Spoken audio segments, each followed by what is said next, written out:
Hello दोस्तों, मेरे YouTube channel में आपका स्वागत है। और आज की वीडियो में हम बात करेंगे कुंडली में राहु के बारे में।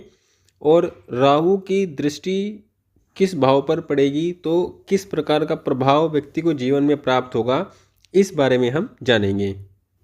कुंडली में राहु का बहुत बड़ा योगदान होता है, क्योंकि आज के समय में जो भी काम व्यक्ति करते हैं उन सब में राहु का प्रभाव बहुत अधिक बढ़ता जा रहा है। जैसे कि हर काम को करने में mobile, computer, internet, social media, इन सब का यूज़ आज के समय में बहुत ज़्यादा होने लगा है। और इस कारण राहु का प्रभाव भी हर व्यक्ति पर बहुत अधिक बढ़ने लगा है। तो दूसरे ग्रहों की अपेक्षा राहु का प्रभाव आज के समय में प्राणी मात्र पर बहुत अधिक बढ़ रहा है। तो आज की वीडियो में हम जानेंगे कि राहु जब किसी भाव पर दृष्टि डालते हैं तो उसका किस प्रकार प्रभाव व्यक्ति को जीवन में देते हैं। देखिए, राहु जो है वो एक छल का ग्रह है, कपट का ग्रह है, नई सोच का ग्रह है। और राहु पुरानी परंपराओं को, पुरानी नियमों, कायदे कानून को तोड़कर अपना प्रभुत्व स्थापित करने का एक विचार है। राहु राहु वह ग्रह है जो कम समय में सब कुछ पाना चाहता है, जो शॉर्टकट में सब कुछ पाना चाहता है। इस प्रकार की भावनाओं को, विचार को उत्पन्न करने वाला, मन में लाने वाला जो ग्रह है वो राहु होता है। और राहु का संबंध जिस भाव से पड़ता है, राहु की दृष्टि जिस भाव पर पड़ती है, उन भावों से संबंधित व्यक्ति के जीवन में उस प्रकार की घटनाएं देखने को मिलती हैं। तो इन भावों के बारे में हम जानने का प्रयास करते हैं। जैसे किसी व्यक्ति कुंडली में अगर राहु पहले भाव में है तो वो पंचम भाव को देखेंगे और नवम भाव को देखेंगे, दो भावों को देखेंगे। अगर अब राहु मजबूत है, देखिए कंडीशन ये सबसे जरूरी है कि राहु मजबूत है या राहु कमजोर है। जैसे कि राहु जिसके राशि में हो वो ग्रह मजबूत हो जी कुंडली में, और अच्छे स्थान में बैठा हो, अच्छी राशि में बैठा हो, तो यहाँ पर राहु अच्छा फल देने के लिए बाध्य हो जाएंगे। उसके बाद अगर राहु की दृष्टि पंचम में पड़ेगी, पंचम भाव व्यक्ति की बुद्धि का होता है, क्रिएटिविटी का होता है, प्रेम भाव का होता है, एजुकेशन का होता है। अब देखिए, व्यक्ति के जीवन में जब भी राहु का प्रभाव पंचम पर होगा तो ऐसे जो बच्चे होते हैं, अगर हम शिक्षा के समय की बात करते हैं तो वो पढ़ने में इतना इंटेलिजेंट नहीं होते हैं। वो पढ़ने में बहुत कम पढ़ाई पर ध्यान देते हैं, लेकिन उनके नंबर जो बहुत ज़्यादा पढ़ते हैं उनसे बहुत ज़्यादा आते हैं, क्योंकि राहु उनके अंदर ऐसी बुद्धि को डेवलप करता है कि कम समय में बहुत अधिक चीज़ों को समझ लेते हैं और कम टाइम में ही बहुत अच्छी पढ़ाई को कर में अच्छे नंबर ला सकते हैं। हालांकि शिक्षा में इनके रुकावट आती रहती है, क्योंकि इनका दिमाग दूसरी 10 जगहों में चलता रहता है, कहीं अफेयर्स में, कहीं दूसरे कामों में, कहीं गेम में, कहीं कुछ, मतलब पढ़ाई के अलावा 10 काम और अपनी बुद्धि में लगा कर रखते हैं।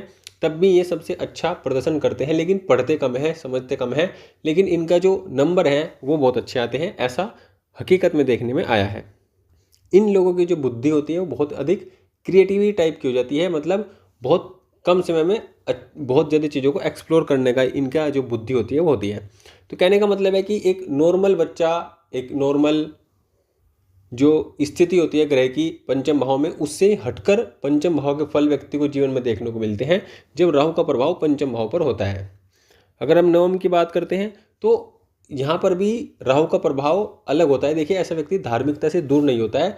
धार्मिक अगर यहाँ पर जो राहु जिसके राशि में है अगर वो बली है तो ऐसा व्यक्ति धार्मिकता को भी अपनाएगा, लेकिन वो हर बात पर, धार्मिकता की हर बात पर विश्वास नहीं करेगा। उसको पहले चेक करेगा, समझेगा, तब उस पर फॉलो करेगा, तब उसको विश्वास करेगा, तब उसको मानेगा। ऐसे नहीं कि किसी के कहने से ही एकदम मान लेगा। इस तरह की सोच ऐसे व्यक्ति की नहीं होती है।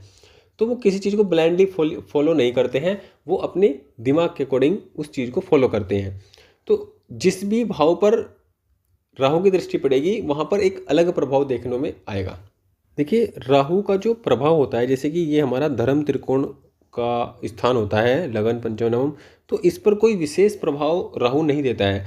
लेकिन जो ये अर्थ त्रिकोण है या काम त्रिकोण है, इन दोनों त्रिकोणों में राहु का प्रभाव बहुत विशेष मिलता है। अगर राहु मजबूत है, अगर किसी व्यक्ति का राहु दूसरे भाव में है और ऐसे राहु की स्थिति बहुत बली है, शुभ ग्रह से दृष्ट है, जिसकी राशि में है वह बहुत बली है और अच्छी अवस्था में है, तो ऐसा व्यक्ति अपने परिवार से हटकर काम करेगा, अपने परिवार से जो काम चलता रहा है, जो फैमिली में चलता रहा है वो नहीं करेगा, वो अलग करेगा और बहुत अधिक पैसा कमाएगा। लेकिन ये दूसरा भाव जो होता है ये खाने पीने का होता है, खाने की आदतों का होता है, तो कहीं ना कहीं खाने पीने की आदतों में भी उसका प्रभाव देखने को मिलेगा। अब राहु का प्रभाव नकारात्मक रूप से देखने को जरूर मिलेगा, क्योंकि जो राहु है वो भौतिकता के प्रति व्यक्ति को बहुत अधिक भेजता है, भौतिकता के प्रति व्यक्ति को ललायत रखता है। तो खाने पीने में भी ऐसे व्यक्ति के बहुत बदलाव ऐसा राहु देता है। तो ऐसे व्यक्ति मांस, मदिरा और धूम्रपान का सेवन करने वाला हो सकता है जब राहु का प्रभाव दूसरे भाव पर होता है। अब देखिए, जैसे अगर हम बात करते हैं राहु का प्रभाव दसम भाव पर, अब राहु का प्रभाव दसम भाव पर बहुत अच्छा माना गया है, क्योंकि ऐसा व्यक्ति अपने काम को नए तरीके से करना, क्योंकि ये हमारा कर्म है, कर्म जो भी हम काम करते हैं, कर्म करते हैं, उसका भाव ये होता है। और जब कर्म भाव पर राहु का प्रभाव पड़ता है तो ये व्यक्ति को बहुत एक ऐसा काम करने वाला बनाता है जिसका काम लोगों को पसंद आता है। मतलब ऐसा तो होता है कि किसी व्यक्ति ने किसी को काम कहा कि आप ये काम करो, तो किसी का तो काम करा हुआ बहुत अच्छा होता है, बहुत पसंद आता है लोगों को, लेकिन किसी का काम करा हुआ पसंद नहीं आता है। इसमें दो फैक्टर काम करते हैं, दशमेश की स्थिति और दशमेश पर दृष्टि। अगर राहु की दृष्टि है तो ऐसे व्यक्ति का काम अधिकतर लोगों को पसंद आता है और ऐसे व्यक्ति कम टाइम में अच्छी क्रिएटिविटी के साथ काम करता है, नवीनता के साथ काम करता है, काम करने में टेक्नोलॉजी का यूज़ करता है और ज़्यादा मेहनत करना पसंद नहीं करता है। व्यक्ति तकनीक का यूज़ करके, टेक्निक्स का यूज़ करके उस काम को शॉर्टकट में ख़त्म कर देता है। मतलब इस टाइप की क्वालिटी ऐसा व्यक्ति रखता है। जब राहु दशम, मान लो मंगल हो, शनि हो, तो ऐसा व्यक्ति मेहनती काम करता है, इतना शॉर्टकट नहीं करता है, बहुत लंबे समय तक, देर तक काम करता है। ऐसा व्यक्ति शॉर्टकट कम टाइम में करता है और बहुत अच्छा करता है। तो ये क्वालिटी अच्छे राहु की होती है। अगर खराब राहु हो तो फिर वो शॉर्टकट में तो करेगा लेकिन बहुत खराब करेगा। तो इस प्रकार कुछ टाइप से राहु प्रभाव देता है। अगर हम तीसरे भाव, जैसे मान लो तीसरे भाव में राहु को कारक माना जाता है। क्यों माना जाता है? क्योंकि राहु जैसा ग्रह बहुत अधिक महत्वाकांक्षाओं को रखने का काम करता है। मतलब ऐसा व्यक्ति या राहु से प्रभावित व्यक्ति या राहु का समय अगर व्यक्ति पर चल रहा हो तो ऐसा व्यक्ति बहुत अधिक महत्वाकांक्षाओं को रखता है। महत्वाकांक्षाओं में उसके पास धन, दौलत, पैसा, गाड़ी, बंगला, ये सब हो, इस तरह की स्थितियां उसके जीवन में उस पर हावी रहती हैं।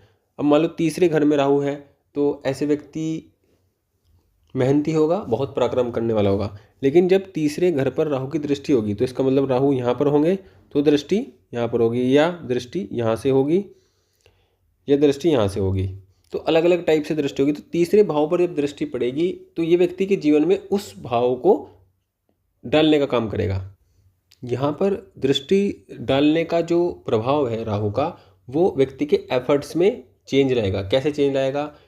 चेंज ऐसे लाएगा कि जैसे राहु अगर तीसरे भाव पर प्रभाव डालता है तो ऐसे व्यक्ति को पता होता है कि कब उसको कोई एफर्ट लगाना है, कब नहीं लगाना है। वह हर समय एफर्ट लगाने वाली स्थिति में नहीं रहता है कि वह बस में आंख बंद कर अपने काम में लगा रहता है, आंख बंद कर अपने एफर्ट्स को लगा रखता है। वह इतना इंटेलिजेंट या इस तरह की नवीनता या इस तरह की टेक्नोलॉजी या इस तरह के विचारों को लेकर अपने एफर्ट्स को लगाता है कि उसके एफर्ट्स एकदम उसको रिजल्ट दें। इस तरह की सोच रखकर व्यक्ति अपने एफर्ट्स को लगाने का प्रयास करता रहता है। हालांकि उसको एफर्ट्स बार बार लगाने पड़ते हैं, लेकिन उसकी जो सोच मानसिकता रहती है वह इस प्रकार की रहती है, अपने एफर्ट्स को लगाकर, या किसी से बात करना हो या उसका कम्युनिकेशन स्टाइल हो, इन सब में वो अपनी नवीनता को भरने का प्रयास करता है और उस नवीनता से दूसरों को अपने प्रभाव में लाने का प्रयास करता है। जब भी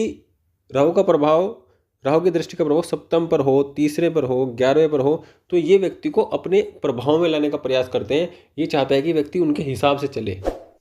ये स्थिति विशेष रूप से काम त्रिकोण में अधिक दिखाई पड़ती है, क्योंकि काम त्रिकोण महत्वाकांक्षाओं को और बढ़ा देने का काम करता है। इसमें व्यक्ति के काम की जो स्थितियाँ हैं, काम इच्छाएँ जो हैं, क्योंकि इच्छाओं की जो स्थिति है वो बहुत ज़्यादा बढ़ जाती है इन भावों में। जब ग्रह होते हैं, ग्रह कोई से भी हो, उस भाव से संबंधित इच्छाएं बढ़ेंगी। और राहु का प्रभाव अगर इन 3 भावों में है, तीसरे में, 7वें में और 11वें में दृष्टि के माध्यम से हो, तो ये व्यक्ति की इच्छाओं को और उसको एम्प्लीफाई कर देता है और उसको बढ़ा देता है। जिस कारण व्यक्ति की जो बुद्धि है, व्यक्ति का जो विचार है, व्यक्ति का जो व्यक्तित्व है, वो इस प्रकार का होता है कि वो दूसरों को अपने प्रभाव में लेने का काम करता है। क्योंकि इसी के माध्यम से वह अपनी सब इच्छाओं को, अपने जीवन में कामनाओं को, मनोकामनाओं को पूरा कर सकता है। उसकी सोच इस प्रकार की होती है। अब अगर हम राहु की बात करते हैं, मान लो राहु का प्रभाव अष्टम भाव पर है, यहाँ पर अगर दृष्टि है तो यहाँ पर राहु होंगे।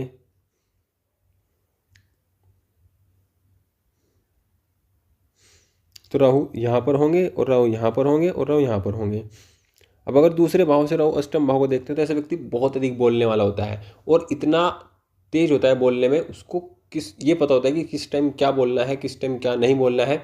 और जब भी बोलता है तो उससे अपना कुछ फ़ायदा ही निकालता है। धन लाभ ऐसे व्यक्ति को उसके बोलने से बहुत अधिक होता है। खाने पीने और ऐसे व्यक्ति का खान पीन थोड़ा सही नहीं होता है, खान पीन में ऐसे व्यक्ति की समस्या रहती है। लेकिन अष्टम भाव पर जब भी दृष्टि पड़ती है राहु की, तो ये धन संबंधी मामलों में बहुत अच्छा है, विशेष रूप से बिना मेहनत किए गए जो धन कमाने की स्थिति होती है उसमें। अगर राहु यहाँ पर बली है तो व्यक्ति को भविष्य में होने वाली घटनाओं का आभास भी होता है। बहुत अधिक स्थितियाँ ऐसी देखने में आती हैं कि ऐसे व्यक्ति को आभास होने लगता है उसके जीवन में क्या हो सकता है। बहुत हल्का फुल्का प्रभाव ऐसे व्यक्ति को ऐसा देखने में रहता है, लेकिन उसका कुछ वो फायदा नहीं उठा पाता है और उसका कोई लाभ नहीं ले। लेकिन ऐसे व्यक्ति को बस पूर्वाभास होता है, आभास होता रहता है कि उसके जीवन में ऐसा होने वाला है, लेकिन उसका व्यक्तित्व इस टाइप का होता है कि वो उसको कुछ अपने जीवन में अप्लाई नहीं करता है। इस प्रकार का प्रभाव भी देखने को मिलता है। अगर लगन पर दृष्टि हो, मान लो लगन पर राहु की दृष्टि है, तो ये व्यक्ति को चालाक बनाता है, दूसरों को अपने बातों में, अपने फ़ायदे में निकालने वाला, मतलब दूसरों से किस प्रकार अपना फ़ायदा निकालना हो, ऐसे व्यक्ति को बहुत अच्छे से ये कला आती है। ऐसा व्यक्ति बहुत अच्छे पैसे वाला होता है। अपने जीवन में किसी भी टाइप से अपने काम को निकालने की जो कला है वो बहुत अच्छी ऐसे व्यक्ति में होती है और सक्सेस ऐसे व्यक्ति को जल्दी मिलती है, लेकिन उतनी जल्दी डाउनफॉल भी व्यक्ति को देखने को मिलता है। मतलब सक्सेस और डाउनफॉल का जो एक ग्राफ है वो व्यक्ति के जीवन में चलता रहता है। और ऐसे व्यक्ति का व्यक्तित्व समझने में बहुत मुश्किल होती है, क्योंकि हर कोई इस व्यक्ति के व्यक्तित्व को नहीं समझ सकता है कि ये व्यक्ति अपने जीवन में चाहता क्या है, क्या करना चाहता है और किस टाइप की सोच ऐसा व्यक्ति रखता है। ऐसे व्यक्ति को पढ़ पाना, समझ पाना बड़ा मुश्किल होता है। अगर हम सप्तम की बात करते हैं, देखिए सप्तम पर अगर राहु की दृष्टि हो तो ये भी ठीक नहीं है। जैसे कि सप्तम भाव किसका होता है, वैवाहिक जीवन का होता है और व्यापार का होता है, डेली इनकम का होता है, क्योंकि दशम से दशम है। तो ऐसा प्रभाव राहु का मिलता है कि ऐसे व्यक्ति के रिश्तों में, क्योंकि जो सप्तम भाव है वैवाहिक जीवन का है और ऐसे व्यक्ति के वैवाहिक जीवन में असंतुष्टता बहुत अधिक होती है, क्योंकि जिस भाव पर दृष्टि पड़ती है उस भाव से संबंधित महत्वाकांक्षाएं बहुत अधिक होती हैं। और अगर सप्तम भाव इसमें आ जाता है तो फिर महत्वाकांक्षाएं बहुत अधिक होती हैं और उन महत्वाकांक्षाओं को पूरा ना होना कहीं ना कहीं व्यक्ति के रिश्तों में प्रॉब्लम देता है। तो रिश्तों में प्रॉब्लम इस वजह से ही राहु के द्वारा आती है। जहाँ भी दृष्टि डालते हैं, जहाँ भी प्रभाव डालते हैं, वहाँ से संबंधित रिश्तों में कहीं ना कहीं तनाव देखने को मिलता है जीवन में। वह रिश्ता बहुत अच्छा या बहुत सुलभ नहीं होता है और सप्तम भाव पर पड़े तो कहीं ना कहीं वैवाहिक जीवन में बहुत अधिक मतभेद, परेशानियां व्यक्ति के जीवन में देखने को मिलती हैं। तो इस प्रकार आज की वीडियो में हमने राहु के प्रभाव को जानने का प्रयास किया कि किस भाव पर दृष्टि पड़ने से किस प्रकार का प्रभाव देखने को मिलता है। लेकिन राहु का प्रभाव अचानक देखने को मिलता है, अचानक बहुत अच्छी सक्सेस दे देता है, अचानक बहुत अधिक डाउनफॉल दे देता है। जैसे कि आज के समय में इस चीज़ को आप बहुत अच्छे से समझ सकते हो कि कोई भी व्यक्ति है, उसको बहुत अच्छा कम उम्र में ही बहुत बड़ी सफलताएं मिल गई हो, लेकिन उस कम उम्र में ही उसको बहुत अधिक डाउनफॉल या बहुत अधिक बुरा देखने को भी मिलता हो। तो एक कम उम्र में ही ऐसे व्यक्ति बहुत अधिक सक्सेस को, बहुत अधिक फेलियर को फेस कर लेता है। ये सब राहु के द्वारा होता है। स्टेबिलिटी, निश्चितता राहु की कारकत्व में नहीं आता है। तो राहु अनिश्चितताओं का खेल है। खेल का मतलब है कि अनिश्चितताओं का ग्रह है और अनिश्चितताओं को जीवन में बनाकर रखता है। जिस व्यक्ति पर राहु का प्रभाव ज़्यादा होता है वह उतना ही अनिश्चित होता है, उसके जीवन में कुछ भी निश्चित नहीं होता है और किसी भी घटना का घटना उसके जीवन में होता रहता है और वो खुद इस वजह से कन्फ्यूज रहता है कि उसके जीवन में क्या होगा, क्या नहीं होगा, क्या हो रहा है, क्या नहीं हो रहा है, उसको कुछ समझ नहीं आता है। बस व्यक्ति करता रहता है, अपनी इच्छाओं को पूरा करने के लिए जीवन में चलता रहता है और इच्छाओं को बढ़ाता रहता है। इस प्रकार की असंतुष्ट जीवन जीने वाला एक राहु से प्रभावित व्यक्ति होता है, या जिस ग्रह पर, जिस भाव पर राहु का प्रभाव रहता है। अगर आपको आज की वीडियो अच्छी लगे तो प्लीज़ वीडियो को लाइक करें, चैनल को सब्सक्राइब जरूर करें।